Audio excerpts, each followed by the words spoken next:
Perspectivas económicas, el análisis objetivo de las finanzas, al instante, con el doctor Juan Pablo Rodríguez. Mis cibernautas, tengan todos ustedes, les saluda Juan Pablo Rodríguez, desde la sede de MD Saltillo Televisión. No puede estar el miércoles por cuestiones personales, pero afortunadamente hoy hay excelentes noticias, hay muy noticias muy buenas desde el punto de vista económico, para algunos países, para otros no, pero en general, bueno, son interesantes comentarlas. Yo creo que la primera noticia que tenemos a la vista es que hoy a las 8 de la mañana se da el informe, 7, 8 de la mañana, del aumento de los payroll, como le llaman los norteamericanos, los asalariados, las nóminas que aumentaron en 217,000. Si ustedes juntan los aumentos del empleo en Estados Unidos durante el mes de octubre y ahora en noviembre, o en el pasado mes de noviembre, estamos hablando de cerca de 500,000 empleos. De ahí que se está calentando la economía norteamericana. Cosa contraria pasa del día de ayer, que hizo bajar las bolsas tremendamente, es que el señor Draghi avienta dos paquetes, es decir, otro paquete de quantities, y que les pareció poco la cantidad de dinero que se va a aplicar, pero no presiona suficientemente a las tasas de interés. Sucede que en Dinamarca, en Suiza, en Suecia, ya tienen menos, ustedes depositan dinero y les dan menos dinero, es decir, no solamente no les dan intereses, les cobran por tener el dinero depositado. ¿Cuál es la idea del señor Draghi? De que la gente, el banco, les están dando los quantities y dinero fácil a los bancos, presten de inmediato ese dinero. No está sucediendo en Europa, el mercado no está respondiendo, jóvenes. Acuérdense que Europa se está envejeciendo mucho la gente. Su población no crece como crecen acá en América Latina. Tercero, tienen problemas con los atentados de país, hay desconfianza del consumidor. Cuarto, hay problemas, si bien tienen un petróleo baratísimo que importan que la mayor parte de los países europeos, excepción de Noruega, Gran Bretaña y del petróleo del Mar del Norte, pues sí está permitiendo que los precios no suban, al contrario, están en riesgo de una deflación.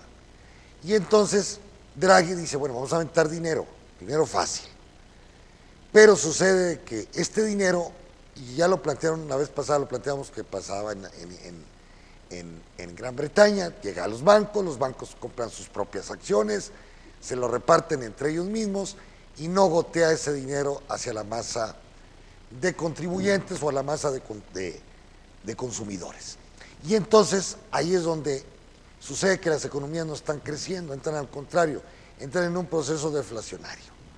Entonces, ¿qué es lo que hace el Banco Central Europeo? Tratar de imponer reglas para que las tasas de interés sean negativas. Es decir, que aquel que tenga dinero, banco que tenga dinero en su existencia, que adquiere del Banco Central a 0 tasas o al punto 25, tenga tasas negativas para el momento, para que no esté especulando con ese dinero, que lo inviertan, que lo suelten, que la gente tenga dinero, pero no está sucediendo así. Y es que hay un problema en toda Europa. Fuera de Alemania, los estamos observando, caídas del salario real en toda Europa, las masas de consumo tienden a disminuir, no hay oportunidades de inversión, muchas veces el quantity lo que hace, como en Japón, es que ese dinero lo utilizan los empresarios europeos para irlos a invertir a otro lado, y no lo invierten en Europa. Entonces, sí, claro está, el que tengan signos negativos va a provocar de que salgan esos capitales, o bien a invertirlo localmente en Europa, en la parte sur, digámoslo así, pero al mismo tiempo no les está funcionando. Las inflaciones están en el punto 1, punto 5, están muy cercanas a la deflación. Los precios petroleros permitieron que bajara esta inflación, pero no se ve una respuesta en el crecimiento económico de toda Europa, y esto es muy grave. Entonces, a lo mejor vamos a la teoría de Guillén Romo, parece que acaba de salir un nuevo libro allá sobre la crisis económica, que la crisis sigue permanente, que la crisis no ha terminado. que la crisis está ahí y que va a permanecer por largo tiempo, mientras el capitalismo no se acostumbre a que tiene que dinamizar el elemento del consumo. De ahí viene la discusión. Hoy hay un artículo de Vendesky en La Jornada, por cierto, léanlo, sobre Paul Sweezy y Magdoff, hablando del subconsumo o sobreproducción. Aquí hay un problema, pues básicamente, a mi punto de opinión muy personal, de sobreproducción a nivel mundial, ya lo he dicho. ¿Por qué? Porque el consumo se ha retraído los salarios, la participación del salario en todo el ingreso nacional, no solamente de Estados Unidos, de todo el mundo. Entonces las tecnologías van avanzando, el desarrollo de las fuerzas productivas, y eso está provocando excesos de mercancía, no solamente en Estados Unidos o en Europa, en China, en México, en todos lados hay exceso de mercancía. ¿Por qué? Porque los salarios han estado retraídos con respecto al aumento de las productividades que existen a nivel mundial. Si tomamos en cuenta el fenómeno mundial, está ahí. Hay otro problema, como dice Stiglitz, hay un problema de sobreahorro, con el miedo que de las crisis del 94, 97, el efecto tequila, samba, el efecto del sudeste asiático, pues los estados, nación, conservan gran cantidad de reservas para evitar esos descalabros tan profundos que hubo, por ejemplo, en el caso mexicano, en el caso brasileño, argentino, entonces ruso. Entonces estos países pues tratan de conservar gran cantidad de dinero ahorrado. ¿Para qué? Para evitar esos variaciones tan tremendas que en un momento determinado puede provocar una crisis al interior del Estado-Nación. Entonces, sí, en efecto, tenemos un efecto doble. Yo no sé por qué se pelean Vendesky y digo, Sweezy, o las gentes de Sweezy, y en este caso los subconsumistas. Finalmente hay una sobreproducción, hay una falta de consumo en el sistema que está impidiendo que este sistema pueda desarrollarse adecuadamente. Bueno, en el caso norteamericano, el quantity easy le está resultando a la señora Gillin. Ya bajaron hasta el 5% la tasa de desempleo, es difícil que la puedan bajar más, porque hay gente que no quiere trabajar.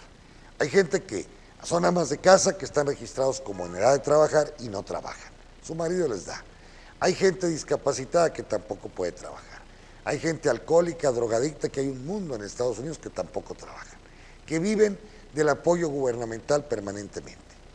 Pero, ¿qué pasa con esta nueva demanda tan tremenda de asalariados o de personas para poderlas ocupar? De 217,000 este mes fue sorpresivo. Para mí yo esperaba 200, 190, 200,000 nuevos empleos o nuevos payroll, como dicen, nuevas nóminas. Y pues sí es muy buena noticia para Norteamérica. Esto hace que automáticamente vayan al aumento de la tasa de interés para el día 16, 17 de diciembre. Yo ahí me equivoqué, yo pensé que el aumento de las tasas de interés vendría para el mes de enero, febrero del próximo año. Bueno, estamos hablando exclusivamente de 30 o 50 días, pero ya algunos están urgiendo a la señora Gillin de que aumente las tasas de interés porque la economía americana comienza a tener signos de calentamiento. Se da el ejemplo, por ejemplo, en Nebraska, están ocupando hasta los presos, porque los índices de desempleo en Nebraska, por ejemplo, llegaron al 2.5 y ahora están ocupando hasta la gente que está en las cárceles. Claro, por eso el reflejo de que llega mucho dinero a México por los inmigrantes. Peña Nieto, pues se felicita, aunque no debería estar felicitándose, debería darnos vergüenza que estos connacionales van y buscan empleo a los Estados Unidos, porque aquí no lo encuentran, porque el modelo económico implementado por México, el modelo neoclásico, neoliberal, como se le quiera llamar, pues no ha tenido los impactos para que el país pueda crecer al ritmo del 4, 5, 6%. Traemos un incremento marginal del 2.2, 2.3, generando graves problemas sociales, problemas económicos internos y sobre todo bajos salarios que no permiten que la economía mexicana pueda estar creciendo a esos ritmos que yo estoy hablando. Es decir, 5 o 6% para estar absorbiendo la cantidad de mano de obra de jóvenes, de más de 1 millón, de jóvenes que salen al mercado de trabajo y que no pueden encontrar trabajo porque no hay quien los ocupe. Si bien el desempleo ha bajado al 4.6, entre comillas, porque la metodología mexicana no es igual que la metodología europea, allá un desempleado, allá como todos reciben apoyo del gobierno, se registra perfectamente bien el número de desempleados.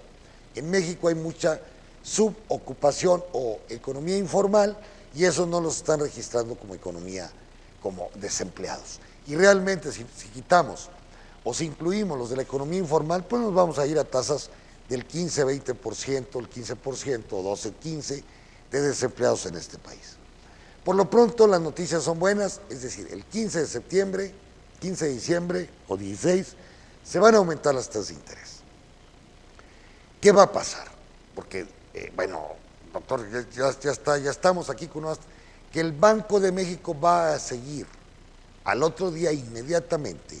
5 bancos centrales aumentan los norteamericanos la tasa de interés, automáticamente economías como la de Canadá, yo creo, como la de México, que dependen totalmente de los Estados Unidos, tienden a aumentar las tasas de interés. ¿Por qué, jóvenes? Porque si Estados Unidos aumenta la tasa de interés y nosotros la permanecemos en 3%, con las variaciones que hay de moneda, en la equivalencia de moneda oro, peso mexicano, muchos inversionistas van a preferir irse a Estados Unidos a aprovechar esta subida que, si bien va a ser marginal, el 0.25 creemos todos nosotros, va a provocar flujo de capitales hacia Estados Unidos, es decir, demanda de dólares en México, lo que lo va a encarecer aún más. ¿Cuál es el nivel que puede llegar el dólar? 17.50, 18, no sabemos todavía. O se quede en 17, depende del aumento de la tasa de interés que predetermine aquí el señor Carstens en México. ¿Por qué? Va a seguir el camino de la Reserva Federal para evitar la fuga de capitales que pueden darse de la economía mexicana a la economía norteamericana. Entonces, está bien planteado por Carstens, no hay duda, está bien planteada la jugada, porque si no lo hacen, pues va a haber una gran fuga, sobre todo de los fund hedge o de los fondos de retirados que vienen e invierten aquí, hay 180,000 millones de dólares que están invertidos en este país. Entonces, estamos hablando de que, pues, es necesario que Banco de México modifique su política y claro, esto va a fortalecer obviamente al dólar. Nosotros nos vamos a ver en cierta manera, la industria manufacturera mexicana se va a ver en cierta manera beneficiada porque al haber un dólar caro, 17.50, 17.20, no sé, es decir, va a depender de la confianza que se tenga internamente, pues va a depender también cómo se muevan las divisas en el mercado libre o en el mercado que conocemos de divisas, y esto va a permitir que los exportadores mexicanos tengan todavía ciertas ventajas para poder seguir exportando a Estados Unidos. ¿Cuál es la otra cara de la moneda? En la economía no hay nada perfecto, constantemente la imperfección, la que estamos viendo en los procesos históricos económicos, de que al darse un reforzamiento de la moneda, en este caso del dólar, al subir las tasas de interés, primero, van a ser más caras al adquirir una casa, un automóvil, ya lo he dicho aquí muchas veces, o bien, cualquier bien manufacturado que se quiera obtener va a ser más caro. Pero al mismo tiempo la economía norteamericana, al revalorizarse el dólar, va a tener una desventaja con respecto a las demás monedas del mundo. Y eso va a afectar al sector exportador de los Estados Unidos, obviamente. Y va a afectar también el consumo en los Estados Unidos. De ahí que la señora Yellen vaya a preferir estar aumentando poco a poco la tasa de interés. Porque si lo da de un golpe, mete a la economía norteamericana en una recesión, como sucedió ya en 1937. A sugerencias de Keynes, cuando en la era de Roosevelt, se empezaron a aplicar el quantitative easing, llegaron los conservadores, dijeron ya no hay que meterle dinero a la economía, subió las tasas de interés y provocaron que el mundo entrara en una recesión en 1937.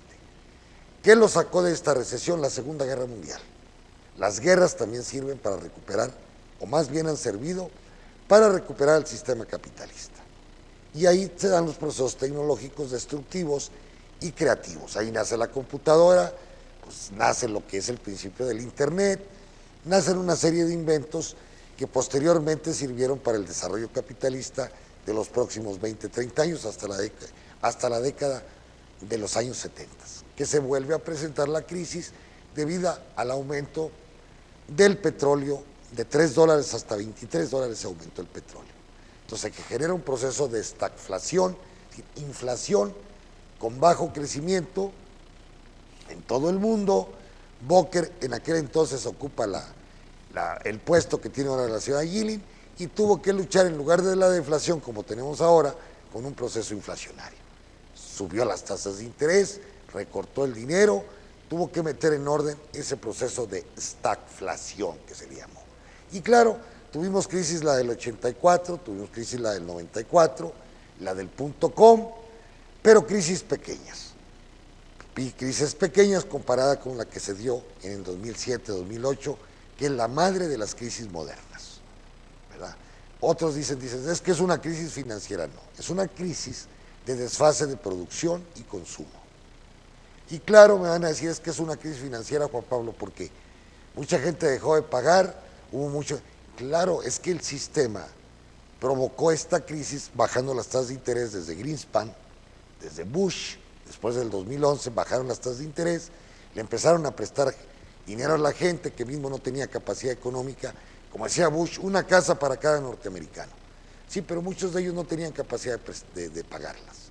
¿Qué es lo que pasa? Que con el tiempo, pues dichas casas no son pagadas, el banco al no tener el pago de sus clientes, comienza a entrar en insolvencia, Bernstein quiebra uno de los bancos, y así este sistema de paquetes hipotecarios llegan a toda Europa y también le crean un broncón a la Banca Nacional de París o al caso de la banca alemana y la banca sobre todo irlandesa e Islandia. Islandia es el país clásico donde pega todo este problema de las insolvencias que se dan en propia Norteamérica. Pero bueno, por lo pronto seamos optimistas, creemos nosotros que la ciudad de Yilin va a llevar las tasas de interés del 0.25 hasta llegar al 1% en el año del 2016, es decir, hasta diciembre. ¿Cuál es el objetivo de la ciudad de Yilin? A diferencia de México, el Banco Central de los Estados Unidos se preocupa de los intereses, de la política monetaria, de la flexibilidad cuantitativa, pero también el Banco Central norteamericano se preocupa del problema del crecimiento económico y del empleo, a diferencia de lo que no tiene aquí México. Carsten dice, no me metan en broncas, que el Banco de México solamente se dedique a la cuestión monetaria y a la cuestión de la tasa de interés.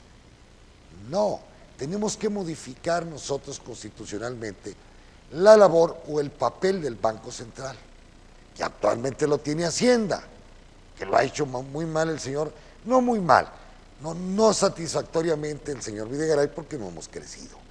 Hemos crecido al 1.9, 2% en 3 años. Entonces, se antoja que el Senado le dé una cobertura más amplia al Banco de México para que se esté preocupando del crecimiento económico y del empleo. No solamente de la cuestión de la tasa de interés o la tasa de inflación o de la cuestión cuantitativa, sino darle un margen más amplio, un marco más amplio al Banco Central Mexicano, tipo norteamericano o de otros países, Gran Bretaña, por ejemplo, donde tienen el Banco Central el objetivo de generar un crecimiento económico satisfactorio y sobre todo un gran nivel de empleo. Ya empiezan las voces locas de algunos banqueros que les gusta ganar dinero fácilmente. Por ejemplo, dicen ellos que como está muy caliente, como se está calentando mucho la economía norteamericana, quieren que la tasa de interés sea más agresiva. Entonces Ryan Sweet del Moody's Analytics dice, hay que poner, espérate, no, porque al ser más agresiva hay otro, aquí que dice, es que la tasa de interés no puede irse al 0.25. Michael Feroli, jefe de los economistas de JP Morgan, claro, son los que más ganarían si las tasas de interés suben, el sector financiero, el sector de seguros, también los fondos mutualistas que han estado perdiendo dinero porque están teniendo tasas negativas de rendimiento. Ellos les tienen que reportar a sus aportadores, es decir, a los viejos norteamericanos, pues de que por lo menos su fondo vaya aumentando. el fondo de retiro, no vaya disminuyendo, porque pues, el día de mañana no tienen pues, de qué vivir. Cada día la gente vive más, excepción de México, que las tasas de mortalidad están trepándose debido a la Coca-Cola y debido a la gordura que tienen todas las mujeres y hombres mexicanos. Ven puros gordos, después dice uno, qué barbaridad. Por todos lados, y claro, se aumentó la Coca-Cola y aumentó, parece que lo retaron, estúpidamente. Ya aumentó la Coca, pues ahora vamos a consumir más. Una cantidad de azúcar enorme, la gente está gorda, niños gordos, y eso está provocando que la tasa de mortalidad en México pues no suba de 75 años. Entonces hay que subir otra vez el precio de la coca. Es que son los albañiles y los proletarios los que más la consumen. Pues que no la consuman, que consuman. Aquí en México hay una variedad de frutas fabulosas que tenemos en este país, que se acostumbren a tomar cosas más sanas. Ah, no, van al pan, a la tortilla de harina, van a todo lo que les engorda. Y es que me dicen, es que es bajo el salario, de acuerdo. Son las comidas chatarras las que está consumiendo el pueblo mexicano. Pues ya le está costando mucho a la seguridad social mexicana, todos estos gordos, y hay voces de jóvenes que dicen, al gordo, que ya no se le atienden en el seguro social, porque también ellos tienen la culpa de estar gordos. Podrían tener una nueva dieta, una dieta más cómoda, barata, hay dietas de todo tipo, baratas también, con verduras, vegetales, que abundan en este país. Pero la gente sigue insistiendo, es decir, la costumbre, la cultura culinaria es terrible en este país. Entonces, ¿cómo castigar a esta gente que no se cuida, que no hace deporte, que no camina? Pues de una u otra manera. Ojalá y opinaran todos ustedes qué hacer con esta gordura tan tremenda que tenemos masificada. Yo creo que no solamente en México, sí, también estaba viendo unas fotografías de Centroamérica, terrible también. Bueno, por lo pronto la otra noticia importante fuera de Reserva Federal es que hay petróleo en exceso. Los de la OPEP en Viena, ahí se juntan, la Organización de Países Exportadores de Petróleo, decidieron subir de 30 millones de barriles diarios. México produce 2,5 millones. Bueno, 30 millones de barriles diarios a 31.5. ¿Qué está provocando esto? Que haya una sobresaturación de petróleo en el mercado mundial. Ustedes vieron ayer andaba 32, déjenme ver cómo anda el West Texas hoy, pero las bolsas de valores de Europa cayendo porque no les gustó lo que hizo Draghi. Las bolsas de Estados Unidos parece que también bajaron, pero hoy están subiendo porque pues les gustó, les está gustando las cifras del empleo de 217,000 nuevos empleos en los Estados Unidos. Quiere decir que próximamente vamos a ver la tasa de desempleo en 4.9. Pero aquí las commodities, déjenme ver, el crudo bajando 2.90 a 39.80, es increíble. Quiere decir que la mezcla mexicana de valores es terrible para el gobierno mexicano y para todos los mexicanos.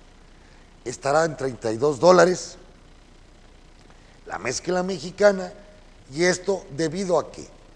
A que los árabes se pusieron en su mente destruir toda la industria del fracking, en Estados Unidos concretamente, que había provocado una producción de más de 4 millones de barriles diarios en Estados Unidos, y dijeron, si sigue así el fenómeno, con un petróleo arriba de $60, para estos va a ser negocio estar aprovechando el fracking que se da en Texas, en Dakota del Norte, en Colorado y en otros estados.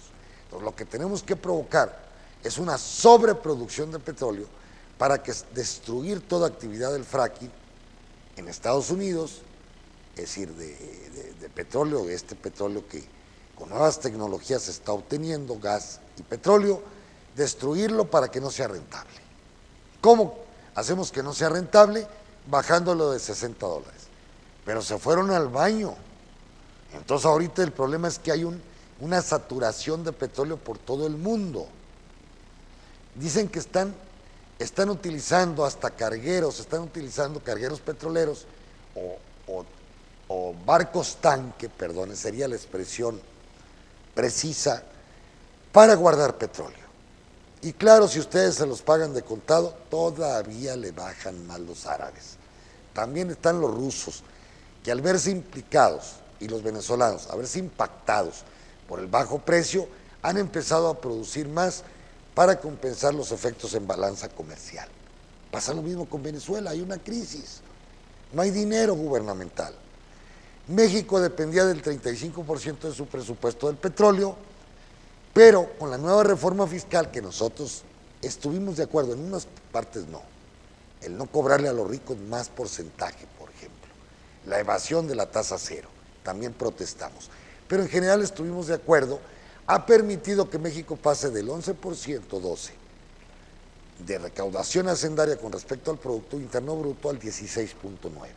Bueno, esta subida de los impuestos en México por los IEPS, a las Coca-Colas, gasolinas, que son IVAs enmascarados, vamos a decir, con otro tipo. El IVA permaneció igual y el impuesto sobre la renta subió del 32 al 35%. El impuesto minero, el IVA en las fronteras pasó del 11 al 16.5%. Fueron buenas medidas. La modernización del sistema de administración tributaria también ha sido exitosísima. El SAT ha venido ya cubriendo, nos ha estado vigilando, es el Big Brother. Bueno, cuando hace uno una operación, una factura, inmediatamente tiene uno que reportar el ingreso en banco y automáticamente tiene uno que reportar el impuesto sobre la renta o el IVA, los dos juntos. Si, por ejemplo, yo que tengo una renta ciega, pues tengo que reportar el IVA y tengo que reportar el impuesto sobre la renta, obligatoriamente. Entonces, esta modernización del sistema de administración y la utilización de la cibernética para ello ha permitido que México vaya avanzando rápidamente en la recaudación hacendaria. Y esto es muy bueno para el país. Pero claro, estamos a la mitad de lo que está la OCDE. Mientras la OCDE recaudan el 32% de su Producto Interno Bruto, nosotros estamos con el 16.9%. Es decir, hay que ir por aquellos, sobre todo los más ricos de este país, que no pagan impuestos. Ahí está el problema. No la masa asalariada, no el pequeño industrial, no el rentero, eso están pagando. El problema es que Bimbo, Slim, el problema es que Televisa, todos ellos no están pagando sus impuestos. Por eso la hacienda pública tiene el 19.9% con respecto al PIB, lo que se recauda. En cambio, en Estados Unidos o en cualquier país de Europa, suben hasta el 35-40%, porque allá los ricos sí están pagando. Aquí necesitamos que los ricos también paguen su dinero. Por eso en México, pues la concentración del ingreso se acentúa cada vez más, porque los ricos se hacen más ricos, no pagan impuestos. Ya supe que la Lala está comprando Grupo Industrial Saltillo, compró Aeroméxico, compró lecherías en Centroamérica. ¿Por qué? Porque el gobierno le está regresando con tasa cero el IVA a su favor. No debería regresárselos. Y eso los hace, ese dinero lo utilizan para ir a comprar empresas, pero fuera del país. Están generando empleo allá en otros países. Entonces, cuidado, hay que avanzar en la reforma fiscal nuevamente para ir cerrando el círculo de todos. Tarde o temprano, Dinamarca paga el 25% del IVA, jóvenes, y el 60-70% del impuesto sobre la renta. Aquí el IVA es el 16% y el ISR es el 35%. Pues casi pagan el doble. Me van a decir, es que usted, doctor, quiere que se aumente el IVA. Sí, como condición sine qua non, obligatoria, de que se aumente el salario en la misma cantidad que se va a aumentar el IVA. El problema es los no asalariados. Toda la parte sur de México, muchos de ellos viven en el subempleo, viven en la economía informal, no están asalariados y a ellos sí les pegaría mucho el que le pongamos IVA a los bienes de consumo duradero, es decir, a los alimentos y medicinas, por ejemplo. Entonces, eso hay que ponderarlo, pero tarde o temprano, a la medida que se vaya desarrollando este país, vamos a tener que implementar el IVA a nivel nacional en bienes de consumo y medicinas. ¿Con qué propósito, ustedes jóvenes? De ir cerrando la información fiscal y que nadie se escape de pagar un impuesto. Hoy por hoy todos pagamos impuesto, el IVA, porque ustedes se suben a un autobús, consumen un refresco, están pagando impuestos. Es mentira lo que algunos privilegiados dicen, es que esos no pagan impuestos. Los de la economía informal sí pagan, porque al consumir gasolina de sus camionetas están pagando un impuesto. Al consumir luz, energía eléctrica, pagan impuesto. Y así me voy por todos lados, está claro que están pagando impuesto. A lo mejor el no debido, es decir, deberían de pagar más, porque hay muchos comerciantes en pequeño que ganan mucho más que cualquier profesionista que sí paga su impuesto, esto lo sabemos. Pero volviendo al fenómeno del petróleo, pues es una desgracia para México porque tuvo un acierto la reforma fiscal, pero por el otro lado nos estamos viendo afectados con un bajo precio del petróleo. Es decir, si este país hubiera tenido el precio del petróleo a 90, 100 pesos el barril, pues la economía mexicana estuviera creciendo al 3.5%. Cosa que lo tuvimos durante la época del idiota de Fox, ese que pues es un burro parado en manos. Ese señor tuvo la oportunidad de tener mucho dinero igual que Calderón, no ahorraron, se dilapidó, se le mandaron dinero a los corruptos como los gobernadores de aquí de los estados, como a Humberto Moreira, que aparte de eso todavía se endrogó, al de Nuevo León, al de el de todos, y lo que hicieron fue una corrupción generalizada en todo México. En lugar de haber guardado el dinero para estos momentos en que Pemex está viviendo un problema, ya la deuda de Pemex, no sé, parece que estaban las informaciones, a 80,000 millones de dólares. Pues ya Pemex ya debe, igual que el país, déjenme ver cuál es estaba leyendo yo en México S.A., vayan a México S.A. en la jornada, y ahí se habla de que la deuda de Pemex parece que llega ya, déjenme ver.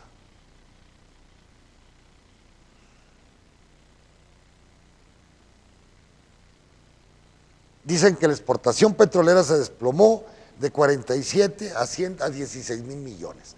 Yo creo que ahorita anda en 15,000 millones. Una tercera parte.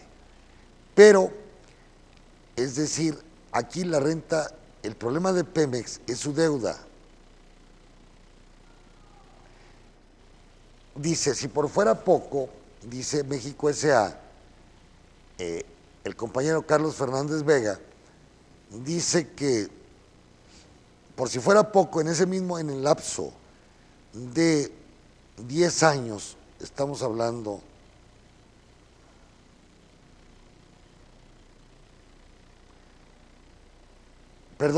del 2014 al 2015, la deuda total de Petróleos Mexicanos hasta llegar a cerca de 1,500,000,000. Estamos hablando de 80,000 millones de dólares. Está quebrado. Ya el gobierno se encargó de quebrar Pemex. Al rato estos corruptos neoliberales que tenemos en el gobierno no tardan en decir que Pemex no es negocio y hay que venderlo. Entonces, no, es que han saqueado Petróleos Mexicanos, lo saqueó Fox, lo saqueó Calderón, estos lo saquearon y ahora dicen que la mala empresa es Pemex, cuando le aportó miles de millones de dólares al gobierno mexicano que debieron haber guardado para estos momentos de bajo precio, como lo hace Noruega. Noruega guardó dinero, hoy que el petróleo está bajo, tienen un fondo de contingencia. Igualmente Arabia Saudita tiene como fondo de contingencia 750,000 millones de dólares, que el propio petróleo se los da, guardan para cuando el precio baje. No, aquí estos idiotas se gastaron todo en gasto corriente, en crear burócratas ineficientes, crear corrupción por todos lados, empezando por la Martita y acá con Calderón peor, y entonces este país hoy está indefenso. Si no hubiese sido por la reforma fiscal, yo no sé qué nos pasaría a nosotros y al peso, a nosotros y al peso, porque estaría una volatilidad pavorosa. Afortunadamente, la reforma fiscal permitió, en cierta manera, menguar o amortiguar los efectos de la baja del petróleo. Bien, ese es el comentario que yo traigo por ahora. Por ejemplo, miren, El fenómeno de las bolsas ahorita, con respecto al aumento del empleo en los Estados Unidos, pues ¿qué está provocando en los mercados? Sencillamente,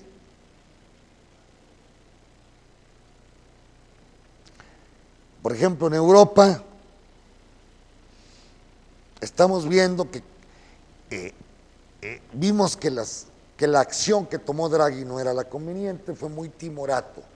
No se la jugó Draghi como se la ha jugado la ciudad de Gili. Entonces, la bolsa británica está bajando el 0.59, la bolsa francesa el 0.30, pero ayer bajó, en un mes ya la bolsa francesa va perdiendo el 3.7. La bolsa alemana también está bajando el 0.34, ayer bajó el 2-3%, una cosa terrible. No confiaron en lo que Draghi está haciendo. Igualmente, pues ¿qué puedo decir de Grecia? 2 puntos que aparte de los problemas económicos y su deuda, le están llegando inmigrantes de todo el Magreb. El caso de Dinamarca también bajando la bolsa. En general las bolsas europeas, jóvenes, la bolsa rusa con los problemas del avión, con los problemas del petróleo, con los problemas con Ucrania, bajando el 1.85 y la bolsa suiza también bajando el 0.56 y en general la bolsa noruega 1.43 por la cosa petrolera. Noruega vive del petróleo. Europa en su conjunto va perdiendo el 0.31%, 0.35%. En lo que concierne a Estados Unidos, México y todos ellos, con lo de las noticias de la ciudad de Yilin, la bolsa muy bien, ya están esperando aumento de las tasas de interés, el Nasdaq subiendo el 2.46, el Dow Jones el 2.10, el caso del Standard & Poor's subiendo el 1.96. Muy bien Estados Unidos. Argentina también subiendo el 1.0, el Merval, el 3.05. ¿Saben cuánto lleva ganada la bolsa argentina en el año? El 53.07%. Increíble. Brasil, en cambio, con los problemas de la ciudad Rousseff, que la están acusando de corrupta y que puede llegar a caer, las bolsas bajando, el Bovespa el 2.23 y en un año va bajando el 11.8. Y México, la bolsa bajando el 0.26% y en todo el año pues tenemos que no ha ganado ni perdido, va ganando el 0.23%. Esa es la realidad. ¿Y por qué? Porque México se ha visto muy afectado por el elemento de las commodities. Aunque exportamos mucha manufactura, el fenómeno petrolero pues, nos está afectando. Por ejemplo, la energía está bajando el 2.43 el West Texas y el Brent del Mar del Norte el 1.60. Quiere decir que la mezcla mexicana, jóvenes, andará en $32 el barril, cuando andaba en 96 exactamente hace un año. La gasolina también bajando el 1.94. Por cierto, están anunciando con pompa y circunstancia de que se abre la primera gasolinera en Houston de Pemex. Ojalá resulte que la gente confíe en la marca. Ojalá y México pueda meter petróleos mexicanos, muchas gasolineras en los Estados Unidos, porque aquí vamos a estar viendo gasolineras de la Shell, de la Exxon, de la Mobil Oil, de todas ellas. Aquí empezó la competencia y muy probablemente veamos para el próximo año que empiecen a bajar el precio de las gasolinas. Por lo pronto, con este fenómeno de Europa, que no les gustó lo de Draghi, el oro va para arriba, sube en 2.10, la plata también en 3.22, se da un respaldo. Y en la agricultura, pues estamos viendo que la carne sigue en plena caída, con el 1.29 la carne en Chicago, el maíz subiendo el 1.19, el trigo subiendo el 1.20 y la cocoa el 0.12%. En general, buenas noticias para la economía norteamericana. Obviamente México va en el proceso, subió la inversión el punto del 5% este mes pasado, que son buenas noticias, pero va a depender mucho de cómo se mueva la economía norteamericana y ¿Cuál es la decisión que finalmente debe tomar el gobierno mexicano con respecto a los salarios? Yo creo que es tiempo de empezarle a dar a la gente esa pérdida que ha tenido durante 30 años de su salario, hay que empezarlo a recuperar, para que se recupere el mercado interno, para que se recuperen los consumos, que son la base del crecimiento, un 60% del Producto Interno Bruto. Ahí se las dejo. Pásenla muy bien y nos vemos el próximo lunes a las 1:30 de la tarde aquí por MD Saltillo, su canal. Si tienen algún comentario, por favor, Ana, mete el correo para que puedan comunicárselo para alguna pregunta o si no están de acuerdo, con mucho gusto. Contacto@MD Saltillo Televisión. Gracias y hasta pronto. Perspectivas económicas. El análisis objetivo de las finanzas al instante con el doctor Juan Pablo Rodríguez.